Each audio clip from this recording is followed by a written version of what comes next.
Hi everyone, my name is Jane. I'm a general dentist from Ukraine, and in today's lesson I'm going to explain you a dental trauma topic in easy way. So if you are a dental student or if you are a candidate preparing for a dental exam in English speaking country, keep watching. This lesson will be useful for you. So, what am I going to talk about today? I'm going to start with epidemiology and pathophysiology of dental trauma, continuing with the classification. Then we're going to move on to examination, clinical examinations, tests, x-rays, and so on. We're going to talk about fractures, all kind of fractures related to the teeth and the jaw. We're going to talk about luxations, avulsion, and of course about the management and complications and follow-up appointments. Epidemiology of traumatic dental injuries. These type of questions often asked in written exams.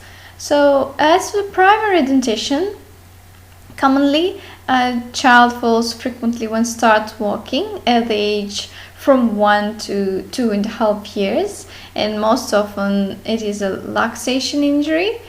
As for the permanent dentition, commonly because of the sport activities at the age of 9 to 10 years, most often it's uncomplicated crown fracture. You can see that's a different kind of injury comparing to primary dentition. That's all because of the jaw structures and the anatomy. And of course, boys more frequently than girls getting dental traumas. Pathophysiology. Traumatic dental injury, it's an acute transmission of energy to a tooth or supporting structure. It results in fracture or displacement of tooth and separation or crushing of the supporting injury. So when we're seeing a patient with a dental trauma, it can be either a separation injury or a crushing injury. Separation injury, for example, extrusive luxation, it is characterized by cleavage of intercellular structures, limited damage to cells, and as a result, wound healing can be seen with a minimal delay. Comparing to crushing injury like intrusive luxation, we can see extensive damage to both cellular and intercellular system because the tooth is pushed inside the bony socket, and damaged tissue must be removed by macrophages and osteoclasts first. That's why several weeks are added to the healing process.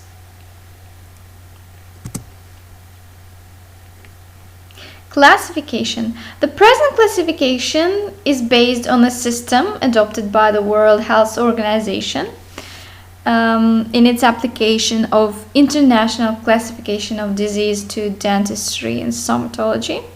The following classification includes injuries to the teeth, supporting structures, gingiva, and oral mucosa, and it is based on anatomical, therapeutic, and prognostic consideration. It can be applied both to permanent and primary dentition. At the left, you can see injuries to the hard dental tissues and the pulp, like enamel fracture, enamel infraction, enamel dentin fracture, enamel dentin pulp fracture, crown root, root fracture, and fracture of the alveolar socket and alveolar process. Injuries to the supporting tissue consist of concussion, subluxation, extrusive luxation, intrusive luxation, and avulsion.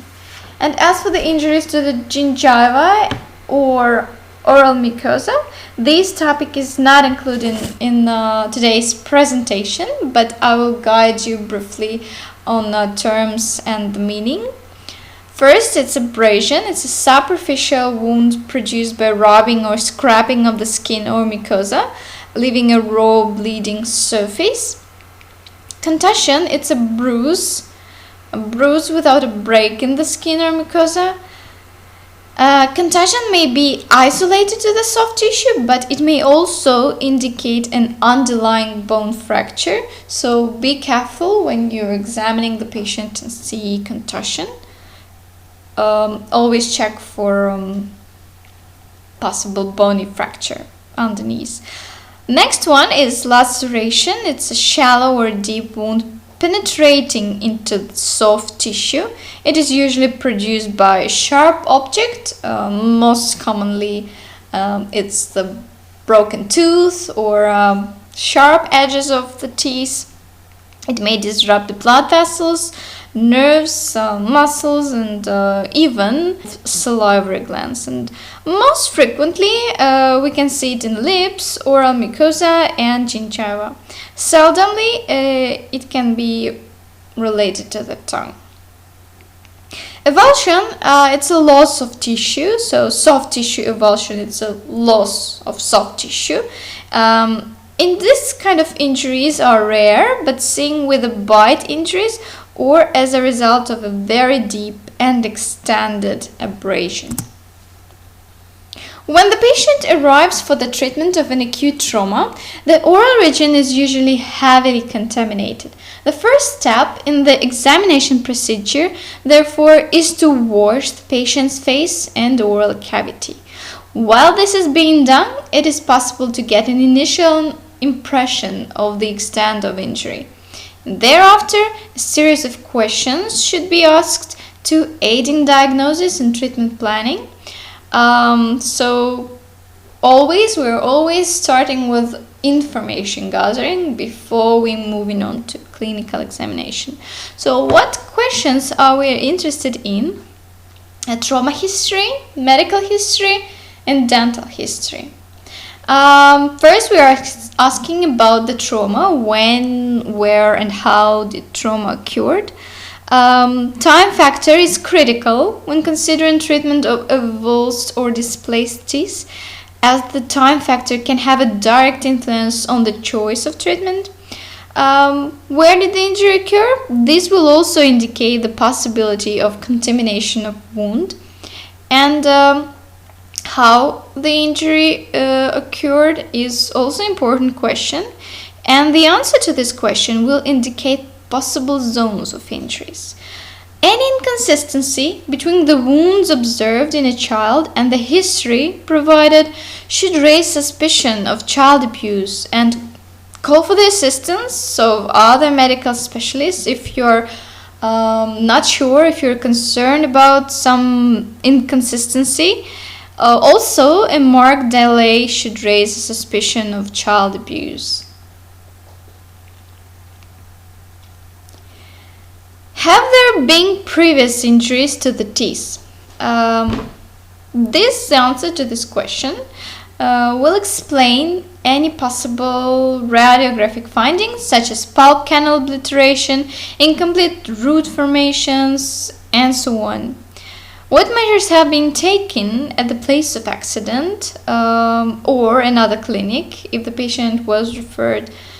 Teeth may have been replanted or stored in the media after the accident, so always ask in what kind of media it was stored or when it was replanted, and so on.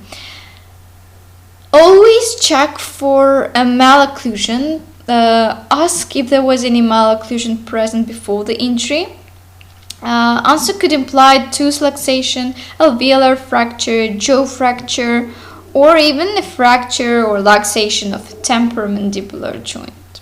Medical history, it's a short medical history, always should be asked and should reveal possible allergies, blood disorders, medications, and other information that may influence treatment. Always ask if the patient is covered by anti-tetanus vaccination. It is extremely important in case of contaminated injuries.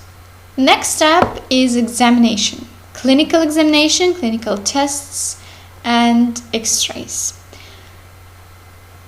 Inspecting and palpating extraoral soft tissue and underlying bone. This is the first step. The penetrating nature of wounds and the presence of foreign bodies should be determined. Intraoral soft tissue and bone is inspected and palpated. Thereafter, the hard dental tissue are examined for the presence of infractions and fractures.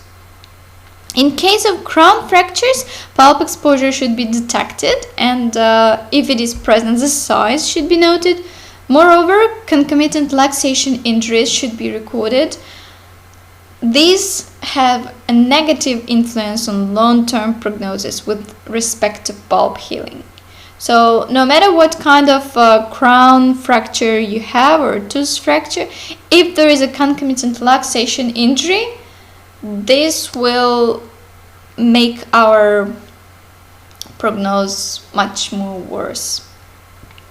Mobility testing should determine the extent of loosening, especially axially, of each tooth, and the mobility of group of teeth as well, because the mobility of group of teeth indicate alveolar fracture. It is important, however, to distinguish normal physiologic mobility and no mobility, which is found in cases of intrusion and lateral luxation at the time of injury. Or if we are examining a patient in a follow-up appointment, it should indicate ankylosis. So zero mobility should be used in conjunction with the percussion testing in order to distinguish between normal physiologic mobility and no mobility. Why we are doing a percussion test?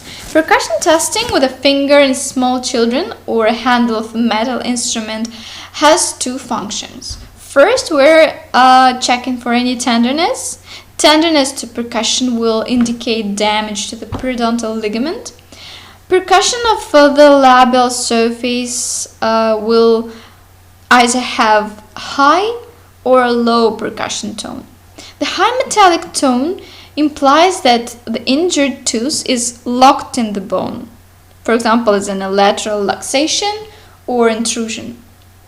At the follow-up examinations, this tone indicates ankylosis. So remember, first we're checking for tenderness and listening for the tone. If there is a high metallic tone, it indicates either intrusion or ankylosis on the follow-up appointments.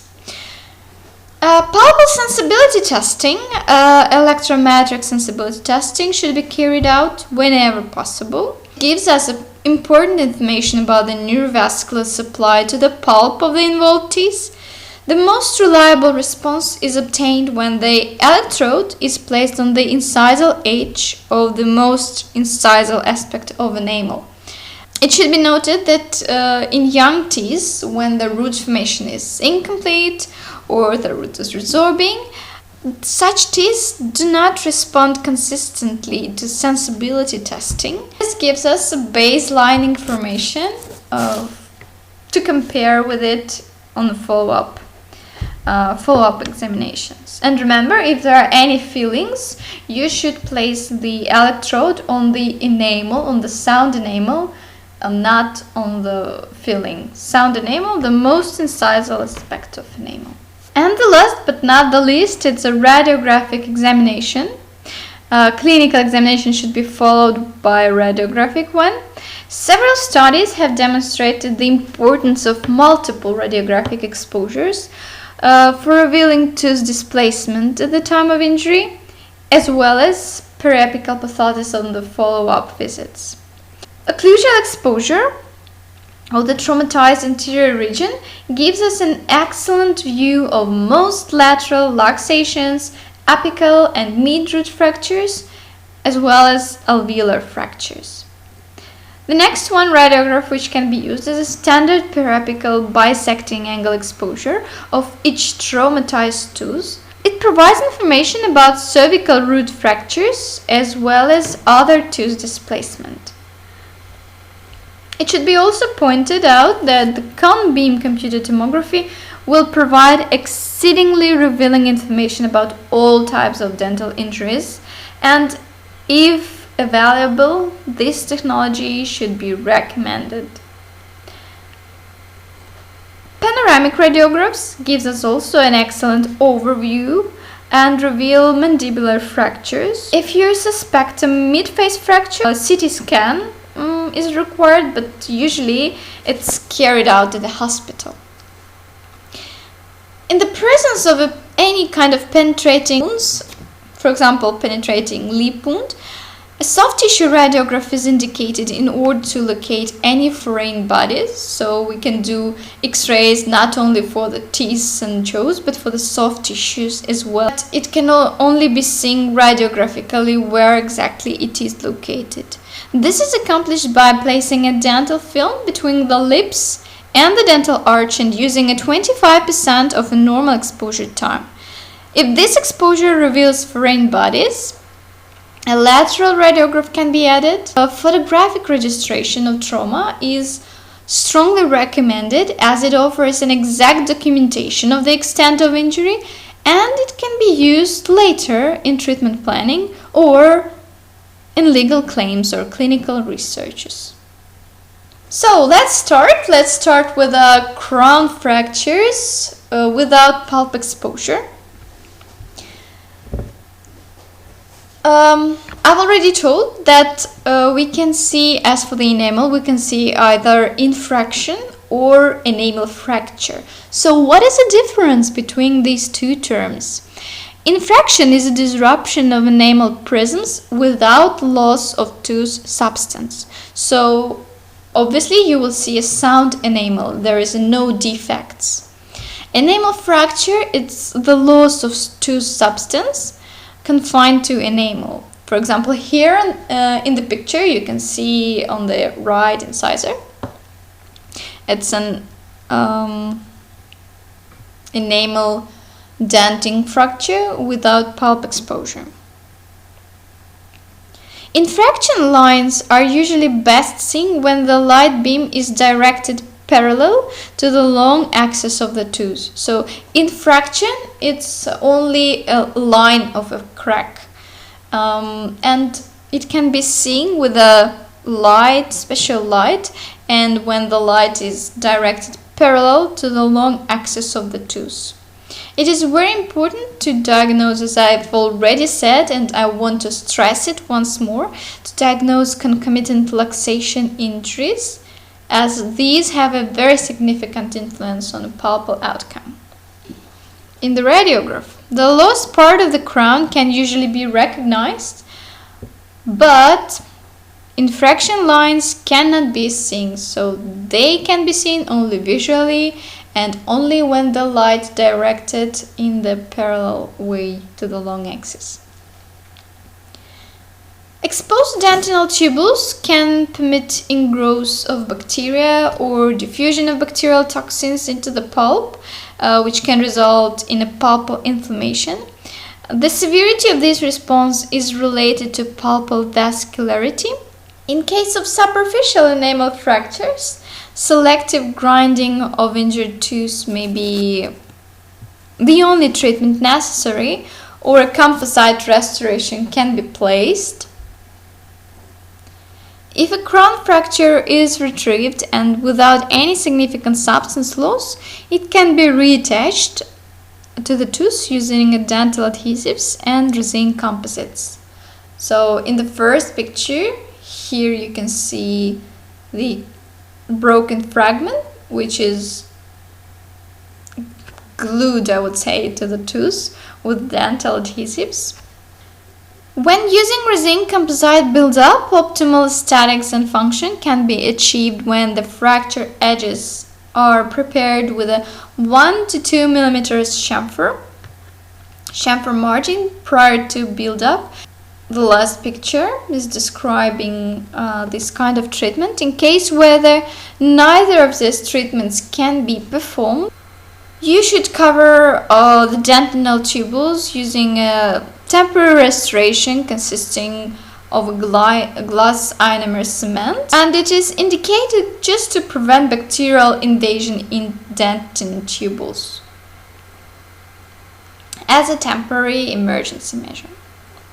What outcomes are we expecting? As for the periodontal ligaments, complications after such kind of injury is extremely rare and consists only of repair-related resorption. As for the pulp, it should be monitored 2 months in 1 year after the injury.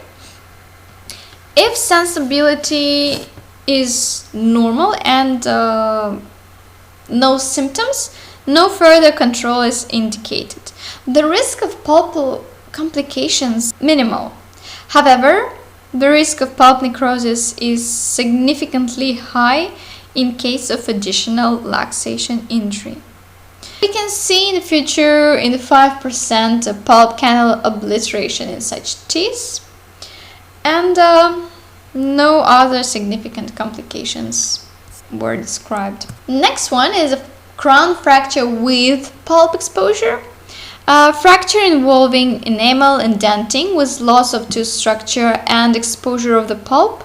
Depending on the absence or presence of luxation injury, the pulp will present as a bright red, upper picture, bright red, or cyanotic red, or ichemic. There may be spontaneous bleeding from the pulp as well.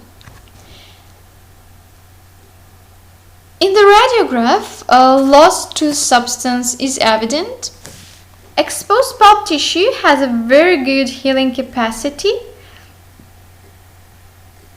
and it can normally close a perforation by forming a dentin barrier if a proper capping material is used. Clinical studies have shown that the length of exposure, days or weeks, does not reduce the chance of hard tissue healing.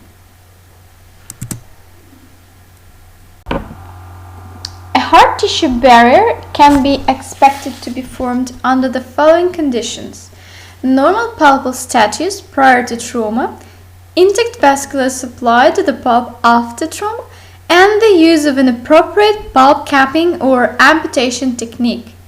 An exclusion of bacteria in the pulp capping or pulp amputation zone during the healing period. If the prognosis of pulp capping is not favorable or the absence of the pulp is preferable, for example due to later crown restoration or the placement of a post, root canal treatment is indicated. But in the case of still developing teeth, every effort should be made to preserve the pulp for continued root development. Pulp capping. The tooth is isolated with a rubber dam and the fracture surface is cleaned with a chlorhexidine and sodium hypochlorite. Calcium hydroxide paste is applied only to the pulpal wound. For example, you can see it in the picture B. Thereafter, the tooth can be restored either with a dentin adhesive and conventional resin composite buildup or a fragment reattachment. Radiographic evidence of hard tissue healing can be seen 3 months after treatment. The second option for the treatment is a partial pulpotomy. The tooth is anesthetized, isolated, and the fracture surface cleaned, again with a chlorhexidine, preferably using a round carbide burr with copious water spray. The pulp is removed to a depth of 2 to 3 millimeters, creating a box-like cavity. You can see it in the picture D on the slide. Once complete hemostasis is achieved, the thin layer of calcium hydroxide paste or MTA is applied to the wound and compressed slightly. Over this, a thin layer of resin-modified glass ionomer cement is applied. Thereafter, the tooth can be restored using dental adhesive with either conventional resin composite buildup or, again, a crown fragment reattachment.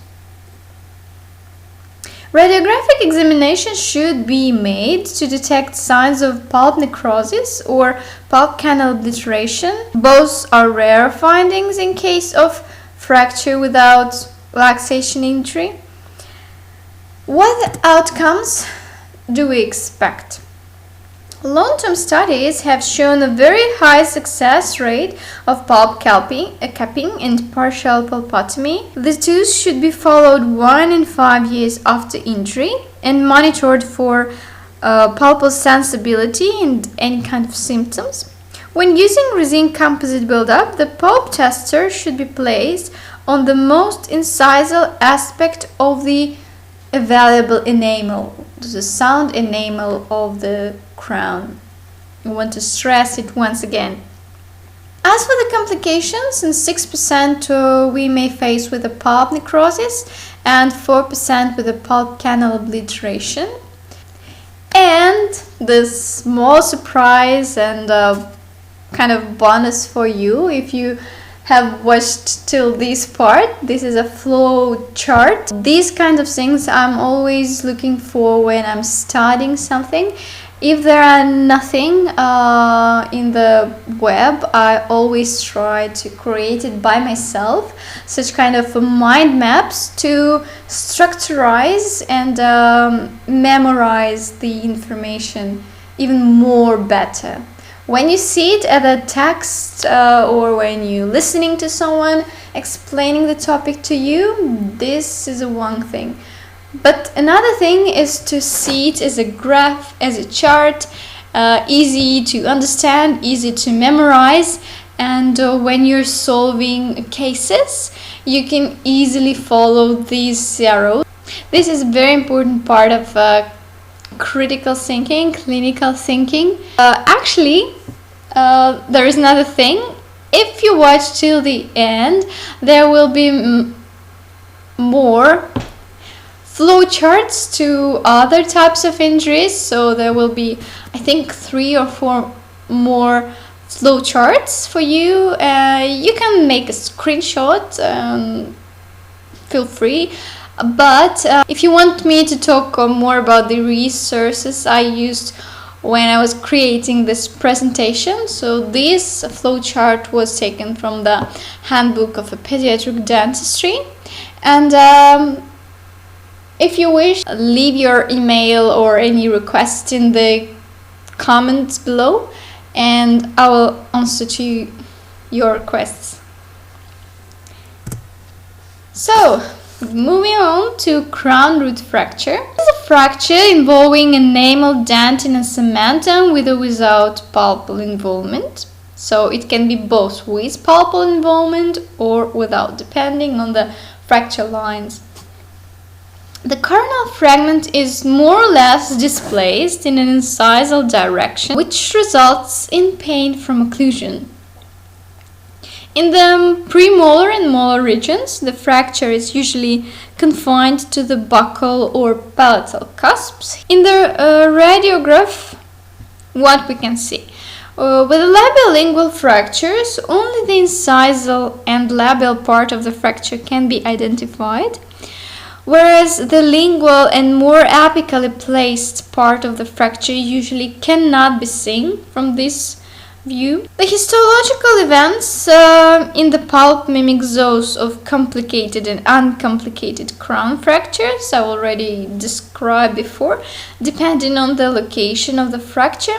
Due to plaque accumulation in the line of fracture, the periodontal ligament next to the fracture line also shows inflammatory changes. Under the ideal conditions, treatment principles include sealing of exposed dentinal tubules, protecting the pulp, and restoring the tooth to its original function and aesthetic. So 3 things we need to achieve: seal exposed dentinal tubules, protect the pulp, and restore tooth function and aesthetics. The extent of the fracture below the gingival margin dictates the treatment chosen. The primary goal is to create a situation where the tooth can be restored after the removal of a coronal fragment. Tooth can be surgically or orthodontically extruded into a position where restoration is possible. If treatment must be postponed, the coronal fragment can be temporarily splinted to adjacent teeth using an acid etch technique and composite resin. Immobilization of the loose fragment will alleviate symptoms and permit patient to be comfortable until the definitive treatment can be performed. Picture A shows us fragment removal and gingival reattachment. The kernel fragment is removed and the gingiva is allowed to reattach to the exposed dentin by formation of a long junctional epithelium. After some weeks, the tooth can be restored above the gingival level. Fragment removal and surgical exposure in the picture B.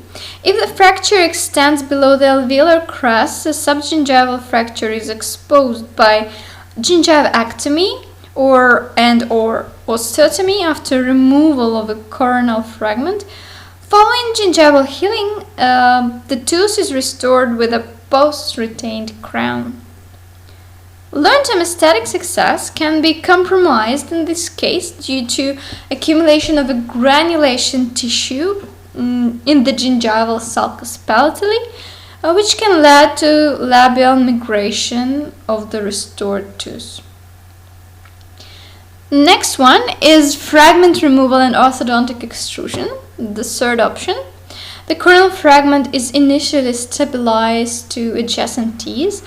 Pulp extirpation and canal obturation with a gutta percha and sealer can be performed at a later appointment. The coronal fragment is then removed and the tooth extruded over a month period. It's 4 to 6 week period. The tooth should be slightly over extruded up to half of millimeter due to risk of relapse. And the last one is fragment removal and surgical extrusion. After removing the coronal fragment, tooth is loosened with elevators and forceps and then repositioned in more incisal position so that the entire fracture surface is exposed above the gingival level. So the main goal in all of these treatment options is to make the margin above the gingival level. The root fragment is then stabilized with sutures or a non-rigid splint. The pulp is extirpated and the entrance to the root canal is sealed with temporary cement. After 4 weeks, when the tooth is stabilized in its socket, endodontic treatment is completed. And after another 4 to 5 weeks, the tooth can be restored. So this treatment option is the longest in its duration. And the last option, it's partial or total tooth removal. This is indicated, unfortunately, in cases of fracture that extends so deep below the gum that the crown-root ratio after extrusion does not allow crown restoration. You need to assess the length of the root left, the length of the future crown, and if the ratio between the crown and the root is not favorable for restoration, this tooth should be removed. Next one is the root fracture. Root fracture involves dentin, cementum, and the pulp. They can be further classified based on the type of displacement of the coronal fragment. Clinically, as in the picture, you can see the tooth appears elongated and usually it is displaced palatally due to the forces. Temporary crown discoloration may occur. The crown may appear red or gray, but this discoloration may be permanent or temporary. Radiolucent lines in the radiograph separates the root into 2 or more fragments. The apical fragment is always left in place, whereas the coronal fragment is often displaced. It is a complex injury to the periodontal ligament, to the pulp, dentin, and cementum, and to facilitate healing, optimal repositioning is essential. Splinting period for 4 weeks appeared to be sufficient in most cases to secure healing. In cases of root fracture with associated luxation, the displaced coronal fragment should be gently repositioned. After repositioning, a control radiograph is taken, and a semi-rigid splint should be used for 4 weeks. It is advisable to monitor healing for at least 1 year to determine a pulpal status. Healing outcomes after root fracture can be divided into three groups. First is the hard tissue healing, where dentin formed from odontoblasts and cementum formed from invading periodontal bridge. Second one is connective tissue healing, where PDL cells invade the entire fracture gap and enclose both fragments. And the third one is interposition of a granulation tissue. It occurs when the necrotic corneal pulp becomes infected by bacterial invasion at the initial rupture in the PDL.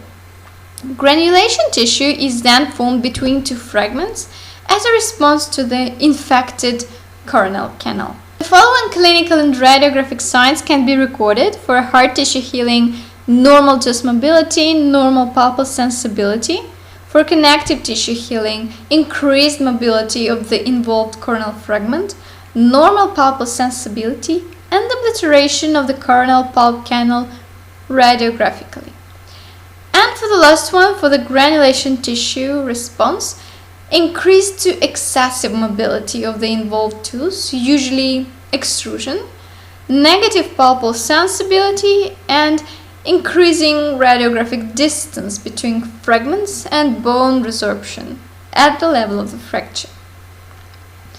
What outcomes are we expecting here? The most significant factor determining healing events appears to be the stage of root development at the time of injury and the extent of initial displacement of the corneal fragment. So here you can see for immature teeth, hard tissue healing is 60%, for mature connective tissue healing in 42%, and granulation tissue in 30%. Connective tissue healing is related to moderate pulpal damage due to minor displacement of the corneal fragment and in cases of incomplete repositioning. As for the PDL, resorption within the corneal pulp canal next to the fracture line can often be seen as a part of the hard tissue and connective tissue healing process. This process should be considered remodeling and should not be confused with the granulation tissue healing. And another flow chart for root fractures for primary and permanent dentition. I won't stop on it this time. I've already explained what it is and how you can use it in your preparations and studying. So just moving on to the next one, which is extrusive luxation. The tooth is partially displaced out of the socket. The tooth appears elongated and is usually displaced palatally. The tooth is very loose with bleeding from the gingival sulcus. Radiographically, the tooth is dislocated, so you can see apical part of the socket which is empty. So here you can see the dark shadow at the apical fragment, which means that this part of the socket is empty. Management. The extruded tooth should be repositioned gently using axial finger pressure on the incisal edge. Light pressure. Local anesthesia is usually not needed. When the tooth is fully repositioned, check occlusion. Stabilize the tooth for 2 weeks using a non-rigid splint, and always take radiograph to verify correct tooth positioning. Check occlusion and check on a radiograph, and monitor the pulpal condition radiographically and clinically, both after 2 to 4 weeks, 6 to 8 weeks, 6 months, 1 year, and once in a year for the next 5 years after the injury. If there is no sign of a hard tissue changes, no root resorption, no bone loss, remove the splint after 2 weeks. In cases of teeth with open apices, follow-up including radiographic examination and sensibility testing for extended periods is indicated to diagnose healing complications. Primarily, we're looking for pulp necrosis. In teeth with closed apices, the likelihood of revascularization is very reduced. Therefore, root canal therapy can be initiated just prior to splint removal. However, An exception to this practice is made for patients where continuous radiographic and pulp testing can be arranged to verify pulpal healing or necrosis. In teeth with open apices in which revascularization takes place, pulp canal obliteration is a frequent finding in 68%. Pulp necrosis is rare in such teeth. In teeth with a closed apices, the situation is reversed. Significantly higher rate of pulpal necrosis is found in cases that have an associated crown fracture. As for the periodontal ligament, root resorption is rare. We mean external root resorption is rare. However, infection-related resorption can be seen, although rare in all stages of root development in association with infected pulp necrosis. Lateral luxation. There is a lateral eccentric displacement of the tooth in its socket, and it is accompanied by a fracture of the alveolar bone plate, labial or lingual. Most commonly it's labial, and here in the picture you can see pointed with the arrow. The crown appears displaced in its socket, usually in palatal direction. The tooth is immobile due to its locked position in the bone, and there is a high metallic percussion tone, which is called ankylotic tone. There may or may not be bleeding from the gingival sulcus, and the root apex and the displaced labial bone can be palpated in the sulcus. Occlusal or eccentric radiograph exposure is necessary to disclose displacement. The tooth appears displaced with the apical or lateral part of the socket empty. A periapical exposure bisecting angle technique may not reveal displacement, so occlusal radiograph is the radiograph of choice. The injury is very similar to extrusive luxation. However, it is further complicated by the presence of a fracture of the labial bone plate, as well as compression zone in the cervical area palatally. There is a fractured labial bone plate and compression at the opposite part, at the cervical region palatally. Optimal reposition again is a treatment goal. The displaced tooth is usually locked firmly in its new position. Repositioning requires disengagement of the tooth from its bony lock, that the tooth is a bit locked, so it can't just be pushed easily back again to its position. It's locked in the socket.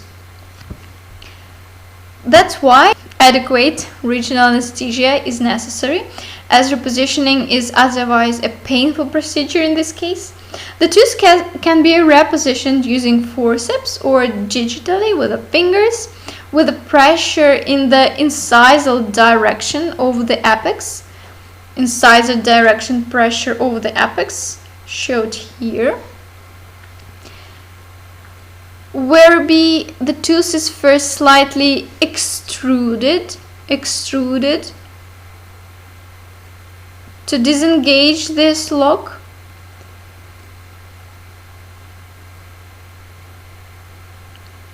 And after that repositioned. After repositioning, occlusion should be checked again and radiograph taken to verify correct positioning. The tooth should be splinted for 4 weeks with a non-rigid splint. Monitor the pulp condition, and if the pulp becomes necrotic, root canal treatment is indicated to prevent resorption. Clinical and radiographic control visits should be performed after 2 to 4 weeks.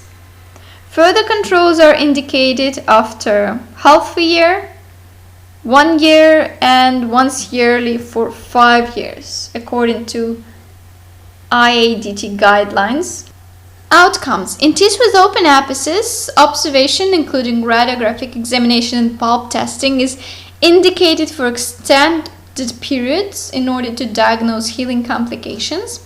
In teeth with closed apices, the likelihood of revascularization is minimal, up to 15%. Therefore, root canal therapy can be initiated just prior to splint removal. In teeth with open apices, in which revascularization occurs, pulp canal obliteration is very frequent finding, up to 61%, while pulp necrosis is rare. Revascularization can be confirmed radiographically by evidence of continued root formation and possibly by positive sensibility testing. In teeth with closed apices, continued lack of response to sensibility testing indicate a pulp necrosis, along with crown discoloration sometimes. Due to compression of the periodontal ligament, both infected-related and ankylosis-related resorption may occur. They are, however, rare. Repaired-related resorption is more frequent and usually located apically. Again, very nice flow chart about lateral luxation and extrusion injuries. I won't stop on it again. If you wish, make a screenshot, request flow charts in comments below. And we're moving on to intrusive luxation. Again, another type of luxation. In this type of luxation, the tooth is forced into the socket and locked in position in bone. This injury is accompanied by fracture of the alveolar socket. Maybe. Clinically, you will see that crown is shortened, tooth is immobile, and percussion tone is high and metallic. Again, what is it indicating? Ankylosis. The tooth appears dislocated in radiograph as well, in apical direction, with partial or complete disappearance of the periodontal ligament space. In this picture you can see normal sound tooth here. The tiny dark line which goes alongside the root is periodontal ligament. This is a normal sound tooth, and this is our traumatized tooth. Here you can see that dark line is absent. It means that periodontal ligament space just disappeared. This is especially evident cervically. However, the radiographic experience is not always diagnostic. High ankylotic percussion tone, this is what usually the pathognomic feature for the diagnosis. Intrusion represents a very complex wound involving disruption of the marginal gingival seal, contusion of the alveolar bone, disruption of pedial fibers, damage to cementum, and disruption of the neurovascular supply to the pulp. In such injuries, which involves crushing of all components of the dental-alveolar complex, it implies a severely compromised healing event.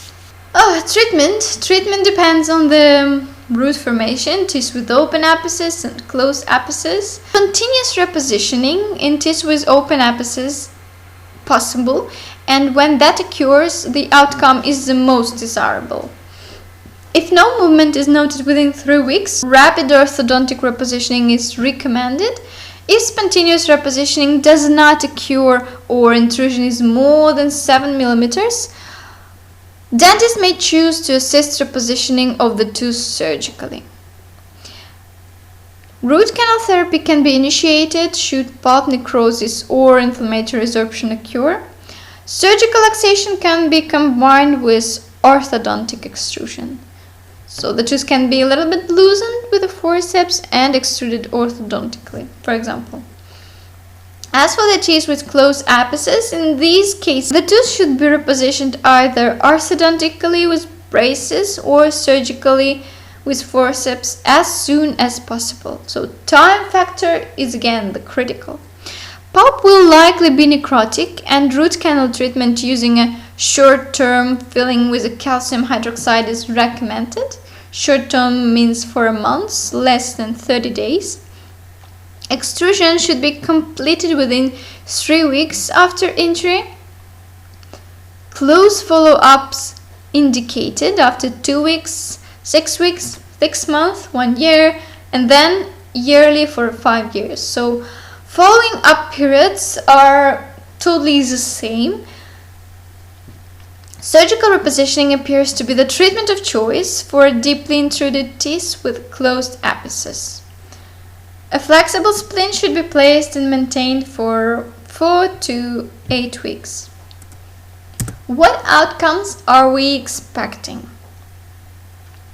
Complete healing can only be expected in teeth with incomplete root formation. I'm talking about pulp now and about the revascularization and reinnervation of the pulp. With increased stage of root development, when the apex is closed, pulp necrosis is the usual outcome. Up to 97%. Please stress it and note it, and remember, pulp necrosis in 97%. It means that root canal treatment is essential in this case. The most significant prognostic factor appears to be the stage of root development at the time of injury. As for the periodontal ligament, all kinds of resorptions can be seen. External repair, infection, and ankylosis-related resorption are very frequent findings, especially in teeth with completed root development. It should be noted that severe healing complications, such as ankylosis-related root resorption, can be seen as late as 5 to 10 years after trauma. Next flow chart again.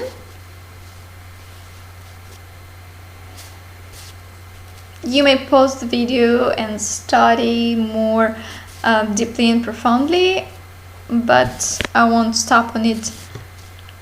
I'm moving on, and now go and talk about the avulsion. In this trauma situation, the tooth displays totally out of the socket, so you will see no tooth. There is empty socket. The socket may be found empty or filled with a blood clot. Radiographically again, here the total socket is empty. Fracture lines in the socket may be present. Immediately after injury, the periodontal ligament and pulp of the avulsed tooth begin to suffer ischemic injury.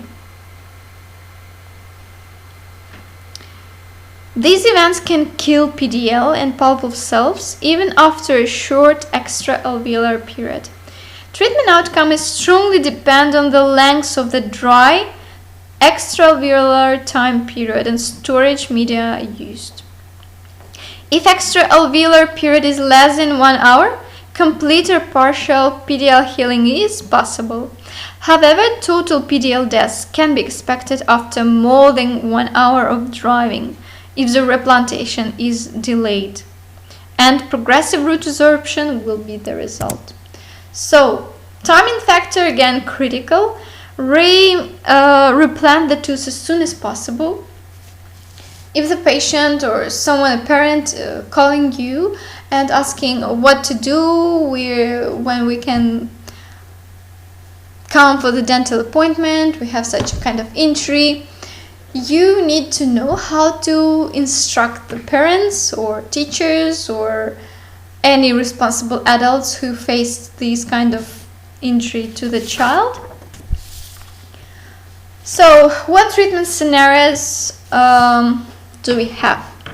I'm starting with a closed apices, with teeth with closed apices. So we have 3 different scenarios. The first one is tooth replanted prior to patient's arrival at the clinic. Leave the tooth in place, clean the area with water spray and chlorhexidine, suture lacerations if any present. Verify that the tooth is in normal position clinically by checking the occlusion and radiographically as well. Use flexible splint for up to 2 weeks. The next scenario is when dry time is less than 1 hour, less than 60 minutes, or if it was stored in media. Clean the tooth and irrigate the socket with saline. Examine the alveolar socket priorly to replantation and gently replant the tooth. Do not use force. Verify normal position, again clinically and radiographically, and flexible splint for up to 2 weeks. If the dry time is more than 60 minutes, remove attached necrotic tissue with gauze first, irrigate the socket with the saline, then immerse the tooth in a 2% sodium fluoride for 20 minutes. Examine the alveolar socket and replant the tooth. Verify normal position and use a flexible splint for 4 weeks. What are we going to do with the teeth with open apices? The best scenario is when the tooth was replanted prior to patient's arrival. Leave the tooth in place, clear the area, verify any lacerations and suture them, verify the position of the tooth, set it's normal clinically and radiographically, and splint for, again, 2 weeks. If the dry time period is less than 1 hour, or if the tooth was stored in a suitable media, the strategy is the same, with the one small difference that if available, soak in a doxycycline solution, 1 mg per 20 ml saline. We are using this to prevent the further resorption. And if the dry time is more than 60 minutes, again, remove any attached necrotic tissues, irrigate, clean the socket, immerse the tooth in a sodium fluoride, 2% for 20 minutes, and examine the alveolar socket. Then replant the tooth, verify the position, and splint for 4 weeks. What outcomes are we expecting? In teeth with open apices, healing potential of the pulp depends on the length of the dry extra-alveolar storage period. Here you can see the numbers. The figures are the same, both for tooth with open apex and closed apex. As for the periodontal ligament, healing appears to be strongly related to the lengths of the dry and the wet extra-alveolar storage period for teeth with incomplete root formation, and the length of the dry extra-alveolar storage period for teeth with complete root formation. Here you can see the flow chart. Very detailed. Doxycycline solution listed here again. Even I will talk about it. No. I will talk about it now, about the antibiotics. Very important part of avulsion injury. The value of systemic administration of antibiotics after replantation of avulsed teeth is still questionable, as clinical studies have not demonstrated its value. However, usually shown some positive effect upon both PDL healing and pulpal healing when administered topically. That's why the soaking in doxycycline solution is recommended. Doxycycline 2 times per day for 7 days at appropriate dose for patient age and weight. The risk of discoloration of permanent teeth must be considered before systemic administration of tetracycline in young patients, so always consider the age of the patient before you prescribe tetracycline. It is not used now in young patients under 20 years of age, and antibiotic guidelines are different in different countries, so be careful and be sure to check with the guidelines of your country where you're going to practice, whether to administer antibiotic or not. Tetanus prophylaxis, another thing to talk about. If the avulsed tooth has contacted soil and if tetanus coverage is uncertain, refer to a physician for evaluation and need for a tetanus booster. What instructions are we giving to the patient? Soft food for 2 weeks. Brush teeth with a soft toothbrush after each meal. Keep mouth clean. Use chlorhexidine mouth rings twice daily for 1 week. Because we're expecting that it might be painful to brush the teeth, but still stress the importance of oral hygiene to prevent any kind of infection in the wound area. The next thing I want to talk about is injuries to primary dentition. Radiographic appearance. It shows the degree of development of the primary tooth. So here are 2 primary central incisors, and these are 2 permanent incisors. Important goal is to determine whether the primary tooth has invaded the follicle of the developing permanent tooth, whether there was any injury to the permanent tooth. How you can assess it on a radiograph. This is a very tricky and complex thing, I would say, but I give you some clues. The technique to determine invasion. A foreshortened image of the luxated tooth indicates that the primary root apex has been forced labially, foreshortened. So the tooth is shorter and the root is shorter. An elongated image suggests the displacement into the opposite direction. The right picture, elongated image, and thus the risk of invasion into the developing follicle. So here you can see even that comparing to the left one, the follicle appears displaced. The developing teeth should appear symmetrical. If the distance between the incisal edge and the mineralization front is less on the injured side, there is a significant risk that the intruded tooth will displace the germ. This finding indicates immediate removal of the traumatized baby tooth.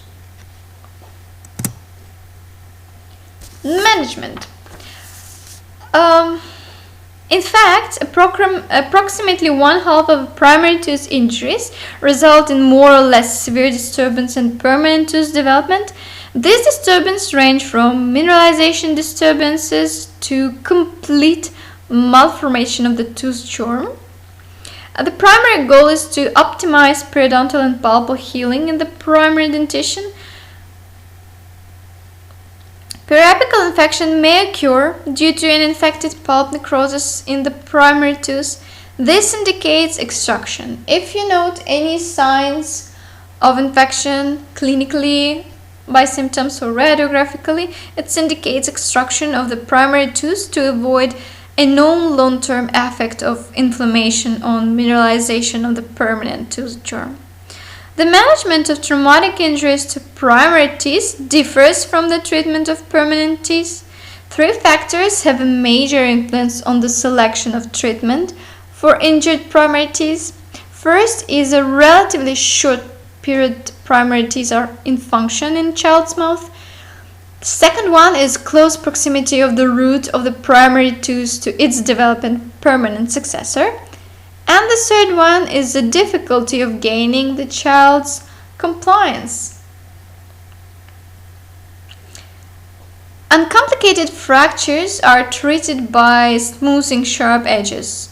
If possible, the tooth can be restored with glass ionomer cement or composite. Teeth with exposed pulp are usually extracted if patient cooperation is a problem, so it depends on the age. In cooperative children, pulp capping or pulpotomy may be performed.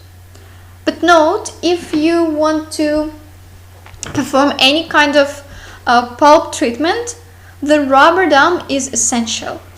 And this is an important thing because there are lots of questions in written exams about which teeth should be extracted if the pulp is involved in deciduous teeth. If there is a crown root fracture, also extraction is recommended. Root fractures, if kernel fragment is displaced, the extraction of only that fragment is recommended. If there is no displacement, such tooth can be left untreated and it will resorb at the expected time. In terms of concussion and subluxation injuries, there is no treatment of choice and observation should be carried out.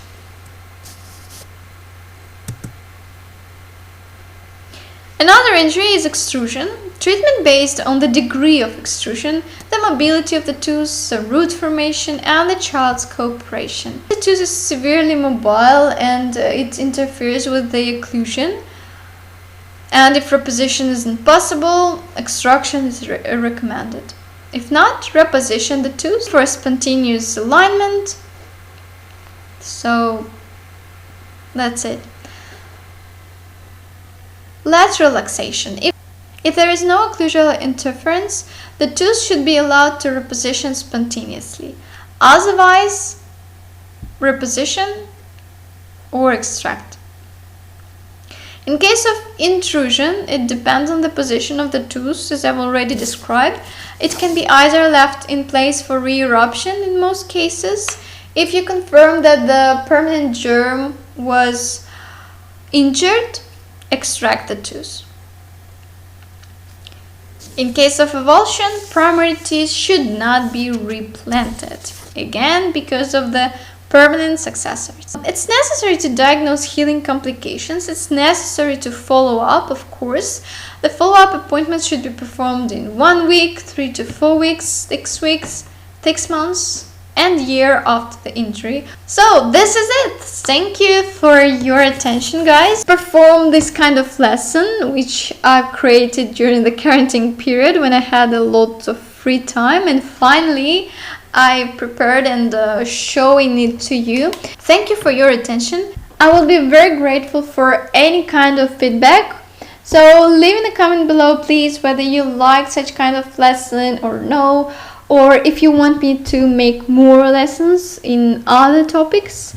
And of course, note the topic which you want to hear me talking about.